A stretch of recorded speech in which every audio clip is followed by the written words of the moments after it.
Good morning, students. Hope you all are well. Students, in the last video, I have introduced the chapter radioactivity. Okay, now in this video, I will explain the phenomenon of radioactivity in detail. Students, Henry Becquerel is the father of radioactivity because he invented or he discovered the phenomenon of radioactivity in 1896. How he did that? Once in a dark room, he left a salt of uranium on a photographic plate, okay, wrapped in a black paper. After some days, he came back and he observed that the photographic plate had been affected. Later on, same observations he made with the other salts of uranium as well. From all these observations, he concluded that uranium and its salts, that means its isotopes, are able to emit some kind of radiations which can pass through the cover, that means black paper. That photographic plate was covered by the black paper, okay, which they are able to pass through the cover of the photographic plate and affect it. From that day, the Henry Becquerel is known as the father of radioactivity. The radiations which was emitted by uranium were also called as Becquerel rays. They were also known as Becquerel rays. Now, on further investigation, it was found that the radiations are of three types, students: positively charged radiations, negatively charged radiations, and uncharged radiations. Positively charged radiations were called as alpha radiations. Negatively charged radiations were named as beta radiations, and uncharged, that means no charge, neutral radiations, are known as gamma radiations. Alpha rays are positively charged radiations, beta radiations are negatively charged, and gamma radiations are uncharged, students. Now, the definition of radioactive substance, like every substance is able to emit radiations? No, students, not every substance or every element is able to emit radiations. The substances which decay, that means which decrease its size, continuously decreasing its size or disintegrating by the spontaneous emission of, spontaneous means at any time, it is not fixed when the radiations will come out. At any time the radiations can come out of from that substances. So the substances which decay by the spontaneous emission of radiations, any radiation, it can be alpha, it can be beta, or it can be gamma, emission of radiations, are called radioactive substances. Are called what? Radioactive substances. For example, uranium, radium, thorium, polonium, etc. Okay, now where are the elements which are radioactive in our periodic table, students? See,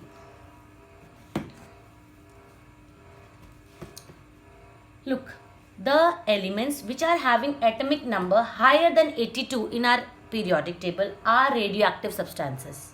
Why they are radioactive? Not all, because I explained you in the last video as well, the elements which are having a very vast difference between the number of neutrons and the protons are becoming radioactive. So the elements which are having atomic number higher than 82 are radioactive because the difference between the number of neutrons and protons is very high in them. That's why they become radioactive substances, and they are called natural radioactive substances, because science have made now they are artificial radioactive substances as well. But the elements which are in the periodic table, they are called natural radioactive substances because they are occurring naturally in the, okay.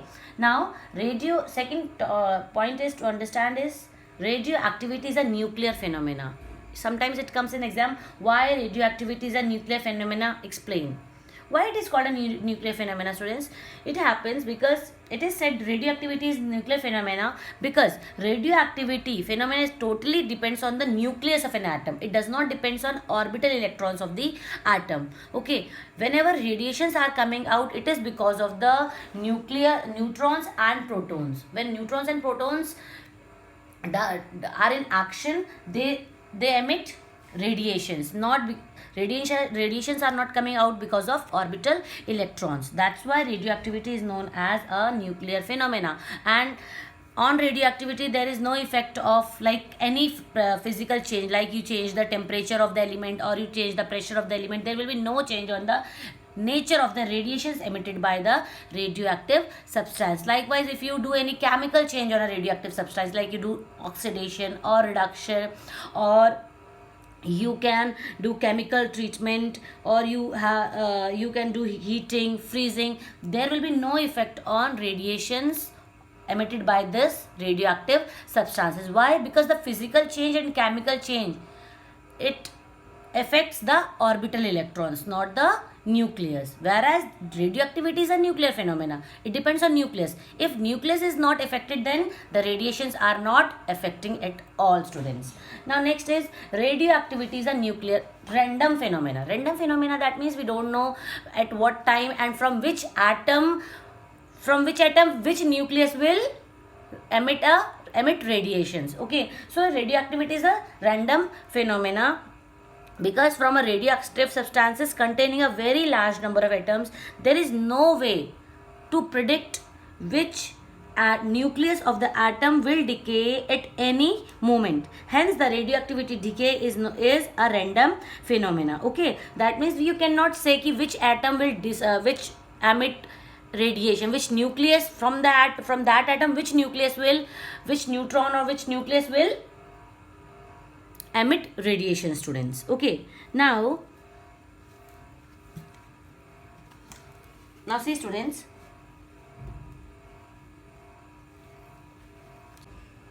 now children, this is a lead box. Okay, this is a lead box in which radioactive substance is kept. Always radioactive substance is kept in a lead box so that it will not harm. Okay, now what will happen, students, when the radiations emitted by this radioactive substance is subjected to an electric field, and this electric field is kept perpendicular to the path of these radiations. See, this is an electric field which is perpendicular to the path of the electric field, students. Now we know that there are three types of radiations: alpha, beta and gamma. Since this is the positive terminal of electric field, this is the negative terminal of electric field. Now we have three types of radiations. Since beta radiations are negatively charged radiations, so they are attracting towards what? Positive terminal of electric field. So they will deflect towards the positive terminal of electric field. Similarly, alpha radiations are positively charged particles, so they will deflect towards the negative terminal of the electric field. And what about the gamma radiations? Gamma rays are uncharged radiations, so they will go straight, students. Okay. Now students, beta radiations deflects faster than this alpha radiations. Why? Because alpha particles has more mass as compared to the beta radiations, beta particles. Okay, students, I will explain you later in properties of alpha, beta and gamma radiations. Now students, see, one by one I will explain all the properties of alpha particles, beta particles and gamma particles. What are the properties of alpha particles? So see, students, alpha particles consist of 2 protons and 2 neutrons. It consists of only 2 protons and 2 neutrons. It is represented as 4,2He or He2+. Students, see how we represent an helium atom. Helium atom is 4,2He, where that atom has 2 protons and 2 neutrons in its nucleus and 2 electrons also in its k orbit, in its first shell. When helium atom loses its both of the electrons, then it becomes an alpha particle. So an alpha particle is having only 2 protons and 2 neutrons in its nucleus. It does not have any electron. So an alpha particle is represented by this way. Diagrammatically, it is represented by a nucleus is having 2 protons and 2 neutrons. And how we are writing the an alpha particle? 4,2He or He2+. This 2+ symbolizes what? This 2+ representing that helium atom has lost both of its electron, and helium atom has lost both of its electron, students. Okay, that is why, since helium atom has lost both of its electrons and becomes an alpha particle, that's why this alpha particle is also known as doubly ionized helium atom. Doubly ionized helium atom means what? And helium atom has, doubly means 2. has lost both of its electron. Ionization means what? Losing of electrons. When helium atom lose both of its electron, it becomes an alpha particle, and it is also known as doubly ionized helium atom. Okay students, now its second property is that what? The mass of an alpha particle is roughly 4 times the mass of a proton, and its charge is twice the charge of a proton. Okay, its values are given in your book. Refer to your book. And now its fourth property is important, students. See fourth property. What is the fourth property? An alpha particle strongly ionizes the gas through which it passes. That means if an alpha particle is passing through a gas, if it is passing through a gas, for example, it is passing through a carbon gas 126C, it has 6 electrons. 6 electrons are how you will do electronic configuration 2, 4. That means in the first shell 2 electrons, and then the next shell there are 4 electrons. When an alpha particle is passing through this gas, what will happen? This alpha particle has the maximum capability of knocking out the electrons from its outermost shell. It will just take out or draw the electrons from this outermost shell of this carbon gas. Okay, so the capability of knocking out the electrons from the gas, from an atom of the gas through which it passes, is called its ionization power. And among all the particles like beta particle, gamma particle and alpha particle, an alpha particle has the maximum power, or it has the maximum capability to ionize the gas. Okay, so maximum ionization power, which particle has the maximum ionization power? An alpha particle. Now fifth property, its penetrating power is least. What is this penetrating power, students? See, when an alpha particle is moving through a medium, it rapidly dissipates its energy. That means it is losing its energy very fast. That means if some particle is losing its energy very fast, it is not possible for that particle to move for a large distance. It just stops after moving some distance. This is because of that reason its penetrating power is least. It cannot go to a longer distance or to a larger distance in any medium.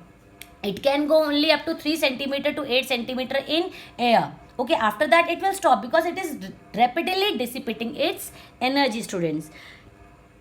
Now, since alpha particles are positively charged, so they are deflected by the electric and magnetic field, which I have shown you in the last board. Okay, the deflection of alpha particle is less as compared to that of a beta particle. Here I have shown you. See, an alpha particle deflects less. They are going straight. They are deflecting less as compared to the beta particle. Beta particle deflects more as compared to alpha particle. Why? Because alpha particle has more mass as compared to the beta particle. And alpha particle has more mass. This is because they are deflecting less. An alpha particle has more mass as compared to beta particle. Since all the radiations, alpha particle, beta particle and gamma particle are affecting photographic plate, so alpha particles also affects photographic plate. Its next is what? Next property is alpha particle have large kinetic energy and momentum with them. They are used to bombard the nucleus of an atom of one element to convert into another element. Okay, so what I have explained you, they are able to ionize an atom very easily. That's why for doing transmutation, we are using an alpha particle because of its high ionization power, students. Now, alpha particle, since it is an radiation, so it can destroy the living cells and also cause biological damage. It can what it can do, it can destroy living cells in our body, cells of an animal's body, and cause biological damage, students. Now children, properties of beta particles. What is beta particles? Students, see, beta particles are fast moving electrons. They are fast moving electrons. Cathode rays are also fast moving electrons, but there is a difference between cathode rays and beta rays. I will explain you what. Beta particles are fast moving electrons emitted from the nucleus of an atom. Do you think that an electron will reside inside the nucleus? No, not at all. Inside the nucleus only protons and neutrons reside. Then how this electron is coming out from the nucleus? If it is not there, then how something can be coming out from the nucleus? Electron. Look what happens, students. when a neutron gets converted into proton inside the nucleus, when a neutron has mass number 1 and its charge is 0, 10 n is converting into proton 1 p. Then what happens when a neutron is converting into protons? It is done by an emission of an electron also, and since that electron cannot reside inside the nucleus, it will directly come out from the nucleus, and that electron, fast moving electron, is known as beta particle. I hope you understood. When a neutron inside the nucleus is getting converted into proton inside the nucleus, whenever there is a conversion of neutron to proton inside the nucleus, there is an emission of an electron. And since that electron cannot reside inside the nucleus, so it will directly come out from the nucleus with a high speed, and that electron is known as a beta particle. So beta particle will represent either by 0, -1 beta, or 0, -1 E. Okay, so this way we represent a beta particle, students. 0, -1 beta or 0, -1 E. Okay, now that means whenever you have to write a beta particle, you have to write like this: 0, -1 beta or 0, -1 E. And how it is produced? It is produced by the conversion of, when a neutron is converting into proton and electron is emitting. Okay, and this electron cannot reside inside the nucleus, so it will directly come out of the nucleus and a beta particle is formed. Next, although, as I explained you just now, although both the beta particle as well as the cathode rays are fast moving electrons, but they differ in their origin, from where they are coming out. A beta particle is coming out from the nucleus, just I have shown you. A beta particle is coming out from the nucleus, whereas cathode rays are given out from its orbital electrons. Cathode rays are due to its orbital electrons, not because of the neutrons. Okay, students. Second property is what? The ionization power. The maximum ionization power is of alpha particles. The beta particles is also able to ionize an atom of a gas through which it is passing, but its ionization power is less as compared to the alpha particle. An alpha particle has maximum ionization power. Beta particle has lesser ionization power as compared to alpha particle, but more than the gamma particle. I will explain you when I will explain you properties of gamma particles. Okay. Now its penetrating power. What about the penetrating power? Look, alpha particle has least penetrating power. I explained you that it cannot go up to a larger distance in any medium. It can go only up to 3 cm to 8 cm in air. What about the penetrating power of a beta particle? The penetrating power of beta particle is more than the alpha particle.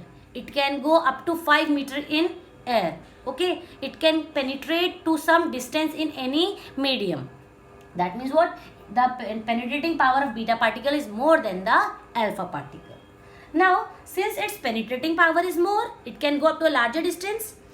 It causes more biological damage as compared to alpha particle, students. Okay, as they can easily pass through the skin of our body. Students, there are many more properties are given in your book, which you have to read by yourself. Okay, read and understand them, remember them. These properties are important, that's why I have explained all these properties. Now it's homework time, students. Today you have to read and learn all the properties of alpha and beta particles. Read them and learn them, and make notes also of alpha and beta particles. Thank you, students.